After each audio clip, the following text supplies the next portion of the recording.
Welcome in to another edition of Friar Territory presented by Fox One. I'm Kyle Glaser.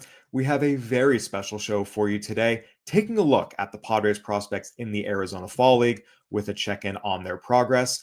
We also have an exclusive interview with Padres pitching prospect Kannon Kemp. Mike Cameron and I conducted the interview earlier this week. We will be bringing it to you here on this episode. The Arizona Fall League is one of the best events in baseball. If you haven't had a chance to go out and see it, I highly, highly encourage everyone.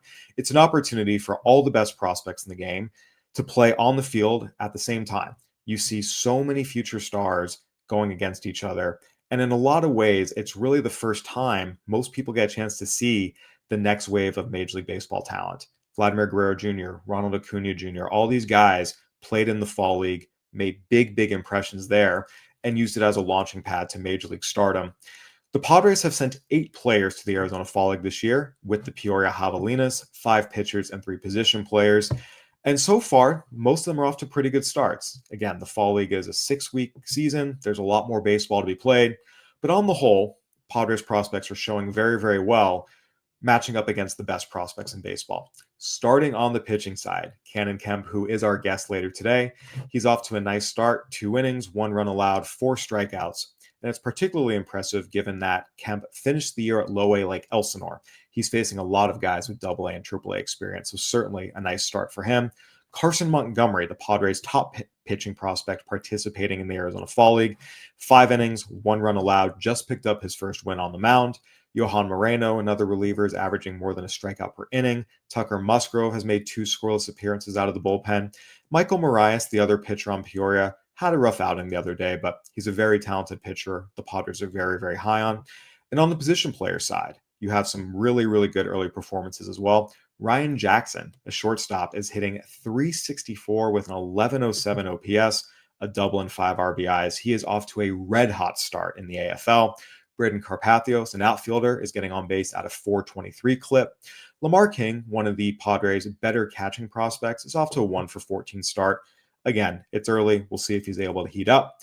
Nonetheless, on the whole, it has been a very, very good showing for Padres prospects here in the early goings of the Arizona Fall League. And with that, we are pleased now to bring you our interview with Kannon Kemp.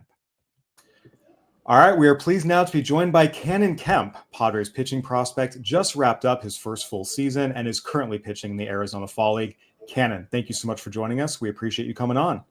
Thanks, guys. Thanks for having me. So, Kannon, you are currently in the Arizona Fall League, which is one of the most fun environments to be in as a prospect. You're surrounded by all the best guys, all in one place. What has this experience been like for you, both as a player and just as a person and the experience of it? Yeah, as a player, man, it's been awesome to see these guys. Like, these are the best from every org.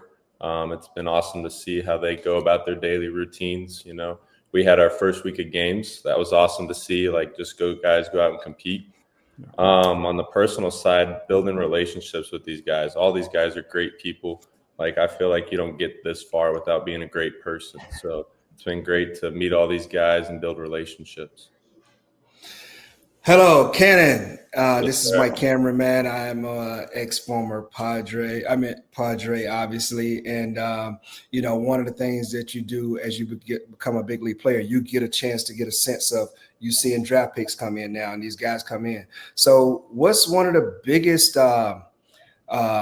things that you've learned from actually seeing the pro ball style now? You've got a chance to play a season or two now. So what have you learned about the pro ball style compared to where I'm sure you dominate as a high school player back in Weatherford, Texas? Yeah, I'd say the biggest takeaway for me in pro ball is, like, good or bad. Like, you have a great outing, you have a bad outing. The big picture, like, everything's development. So it's like, next outing, you have a good game. All right, cool. Next outing. You have a bad one. All right, cool. Next one. So it's always about, like, the next outing. Just how can you improve outing to outing has been the biggest takeaway of me this past year. So, Kannon, you have a really interesting backstory. A lot of guys now, they pitch from a young age and they just continue to ride that their whole careers. You didn't start pitching until the 8th grade, and you were coming out of the bullpen through your sophomore year in high school. You didn't really start, being a true starting pitcher until junior, senior year. What position were you playing before then, and how did that transition to pitching come about? Growing up, I kind of played everywhere. Shortstop, a lot of catching early. Yeah. 8th grade, I had some growth plate issues in my arm, so I started to grow a lot. Quotes while I'm 6'6" now, so thankfully I had those problems early. But yeah, played shortstop, third base early in high school, and then once it was my opportunity to be a starting pitcher, I took it and ran with it. Good stuff. Ken, I got something to ask you now. Now that you're getting a chance, you obviously you played in Lake Elsinore, which is A ball league. Yes, sir. When you stepped into this arena now, playing in the Arizona Fall League, Mhm. how are you matching yourself up around with other players? Do you feel like you can be, in a sense, as competitive as some of these? Now you get to the stage where you're playing against older guys that maybe played in AA, AAA. So how are you getting a sense of being able to see this on a nightly basis as some of the top talent? Most of the guys that go to Arizona Fall League make it to the big leagues, and the more experience you get in this atmosphere, it definitely helps you absorb many things. So back to my question is that how do you feel yourself suiting up and walking on this field with some of the potential future stars of MLB? Yeah, honestly, I love it. Just like in high school, as a freshman, I played up like varsity, so they were 3, 4 years older than me already. So I think that kind of got me used to it. But then, like here, like yeah, like you said, these guys played high A, double A, triple A. But I think it's great to see how they do it and also get to compete against them. Like for me, it's a good learning experience, but at the end of the day, it's the same game. So I think if you just have that mindset, go out and compete, then you'll be all right. Now, Cannon, you were a 2023 draft pick. You missed all of 2024 with a shoulder impingement. So you were waiting extra long to make your pro Right. debut, go out to the complex leagues this year. And complex league environment isn't always the most exciting. You go out to Lake Elsinore in early June. What was it like for you stepping on the mound for a first time, in a real stadium with fans in the stands and that whole environment? It was awesome. Like you said, it took a while to get there. It was a long process, but I learned a lot during all of it. But when I got to Lake E, it was awesome just to see, like, we'd have probably the best crowds in all of the California leagues. So that was awesome to have them for us. Even on like a Wednesday night when I would start, there would be almost 1,000 fans. So for me, going from the complex league where there's maybe 5 family members to 1,000 fans, it was awesome. That So, complex, man, yeah, and that hot sun in AZ. it was hot. Oh man.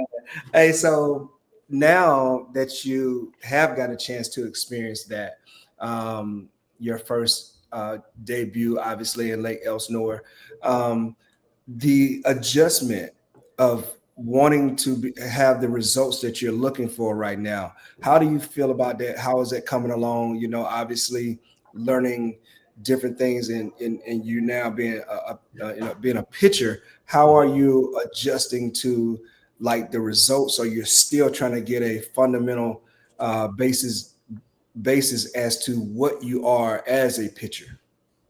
Yeah, all year I kind of learned like who I was as a pitcher, how to pitch to professional guys, high school guys, big difference. So just learning tendencies from hitters, picking up on it, like how I pitch better against left-handed pitchers, right-handed hitters. So just learning the ins and outs of that, and just honestly pitching to my strengths is the biggest thing that I found. We'll be back with more from Cannon Kemp here shortly, but for now, it is time for our DraftKings Player Spotlight. The subject of this week's DraftKings Player Spotlight is Padres right-handed starter Michael King. As we know, the Padres have a lot of decisions to make in free agency, and first and foremost among them is whether or not to bring Michael King back. Michael King has a mutual option with the Padres he will certainly decline his part of and hit the market. When healthy, Michael King has been one of the best starting pitchers in Major League Baseball over the last 2 seasons. Among all pitchers who have made at least 45 starts over the last 2 years, Michael King is 13th in ERA. Put another way, he has been a top 15 starting pitcher in baseball when healthy since joining the San Diego Padres. We know the Padres are going to have a lot of innings to replace in the rotation. Dylan Cease is going to leave in free agency. We don't know what Joe Musgrove is going to be able to give them, just given it will be his first year back from Tommy John surgery. The first year back is always a little bit shaky. It's typically the second year back where players return to their previous form.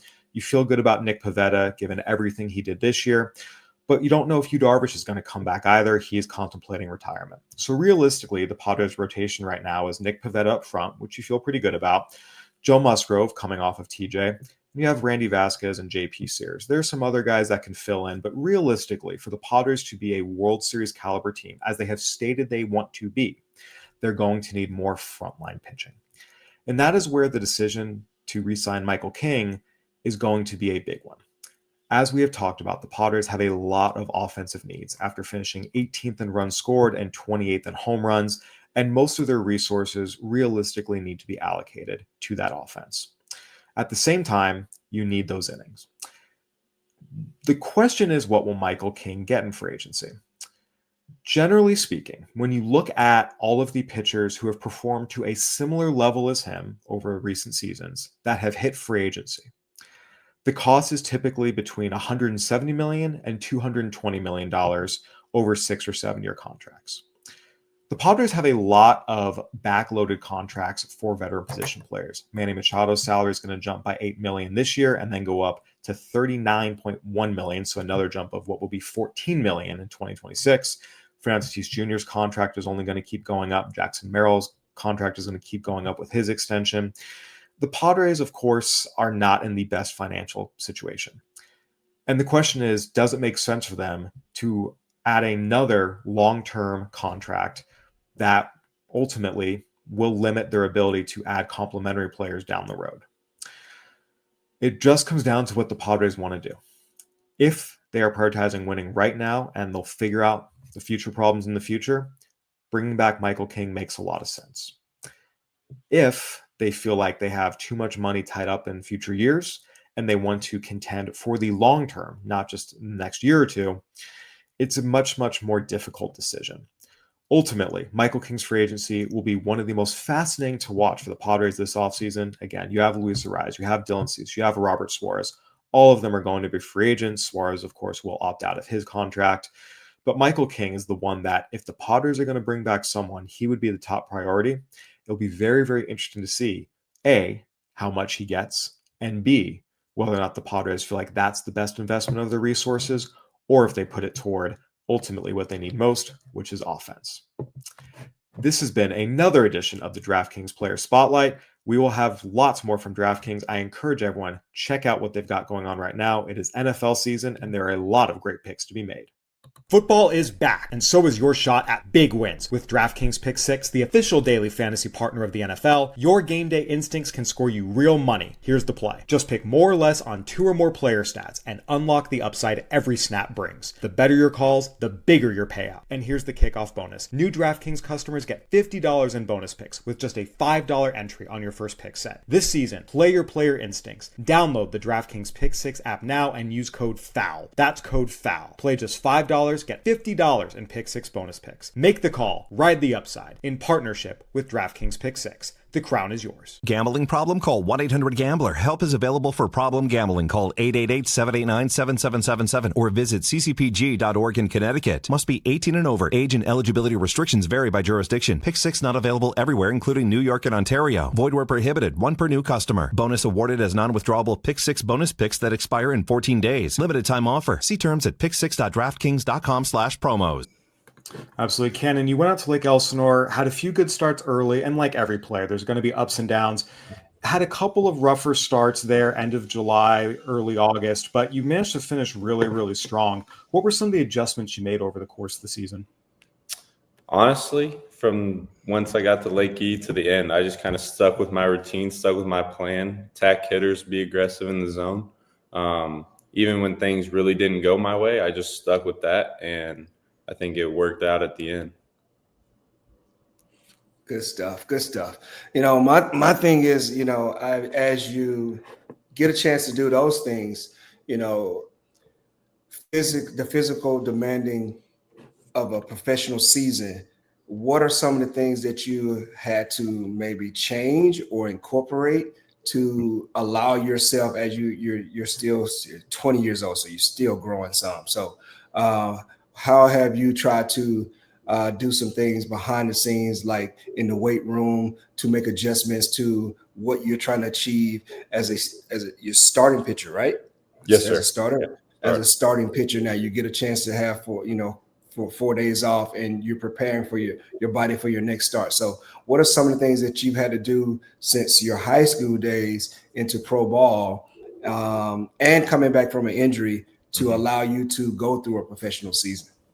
Yeah, so the injury added a lot to my routines. High school, we would do our team lifts. You would do your arm care. You'd warm up. Not a whole lot to it. Pro ball, especially with my shoulder injury, I've added a bunch.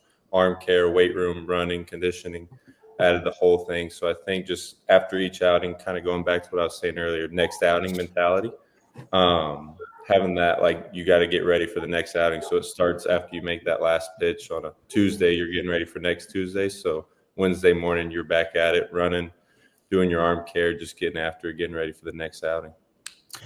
Typically, the Arizona Fall League, a lot of times, is for older prospects, as Mike said, AA, AAA. What was your reaction when you heard the Padres were sending you to the Fall League? I mean, it was an honor. I knew some guys that had played in it the year before. I was good buddies with them, and just hearing their experience, they loved it. They said it was probably the best baseball experience they'd had up until that time. So I was pumped and excited to get out here and get started. I'd say your first outing, you threw a scoreless inning. Were you extra pumped? Were you just kind of going out there your normal self? How was that? I was extra pumped. Coming out of the bullpen for the first time, it was kind of like a get hot, go in, kind of like that. Very different from starting. You just work into it. But it got hot, got in. Heart rate was definitely up, but had a good time. So Good, man. I love it. Obviously, the fall league was just kind of starting, went back when I was playing in pro ball. But, my son has got a chance to play in it. And it's always good because you're always surrounded by front office people, a lot of pro scouts and some family, and then just, people who are just interested in seeing some of the guys of the future that play in it. As your team prepares for this new, this new inception, as you guys are still trying to find out who you are as players and everything of that nature, is there any specific thing that you're looking to get out of playing in this Arizona Fall League right now? I would like to get out just facing, like you said, the higher competition. I mean, these hitters are better. They've hit in AA, AAA. They've proven themselves to get here also. So I think just showing myself that I can compete against that level of a hitter is the most thing.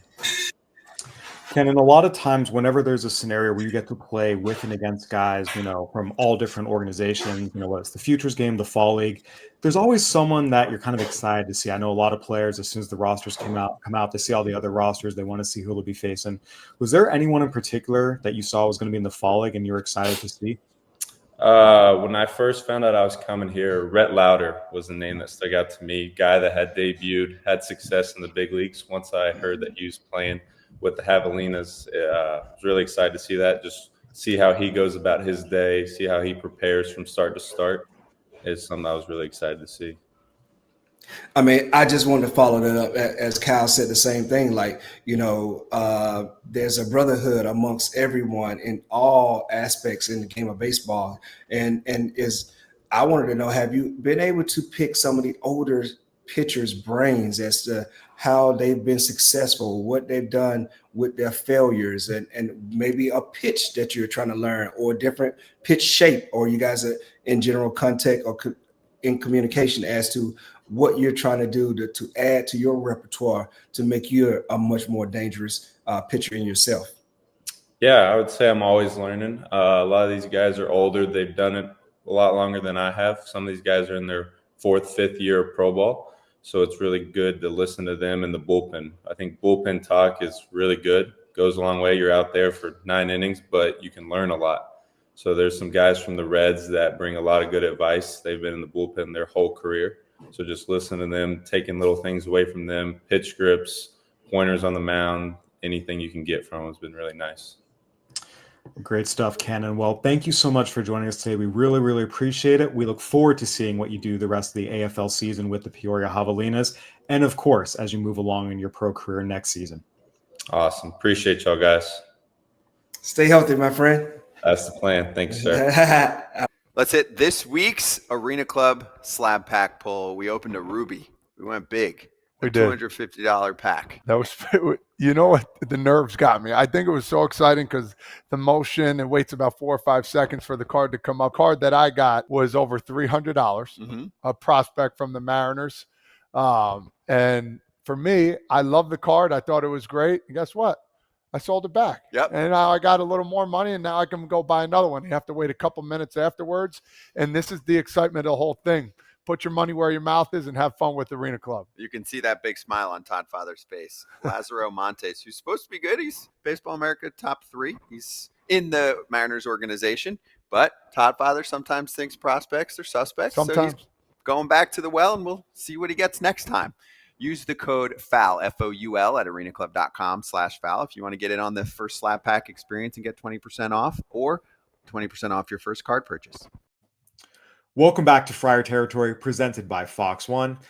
Well, folks, this has been another great episode. Thank you so much to Canon Kemp for joining us. A lot of good insights there. Again, the Padres, despite all their trades, still have some interesting young arms in their farm system. Cash Mayfield and Cruz Schoolcraft, of course, their last 2 first-round picks. Miguel Mendez took a big jump over the past year to become a really viable option in the major leagues for the Padres within the next year or two. And now it's a matter of who's going to be the next pitcher to make the jump. Kannon Kemp is certainly one of the candidates as he moves further and further away from his injury. Again, the stuff is there, the size is there. Now it's just a matter of gaining experience. We will see if he is the one that can make that leap and if his time in the Arizona Fall League will serve as that springboard. Once again, I'd like to remind everyone, go ahead and subscribe now. Give us 5 stars, leave a review, all the good stuff. It helps us out big time. We'll have a lot more coming up this offseason as we continue our wall-to-wall Padres coverage. Heath Bell will be with me. Mike Cameron will be with me. We'll have a lot of interesting guests. The best is yet to come here on Friar Territory. Thank you for watching and listening. Have a great weekend, everyone. We'll be back on Monday with Mike Cameron. Take care.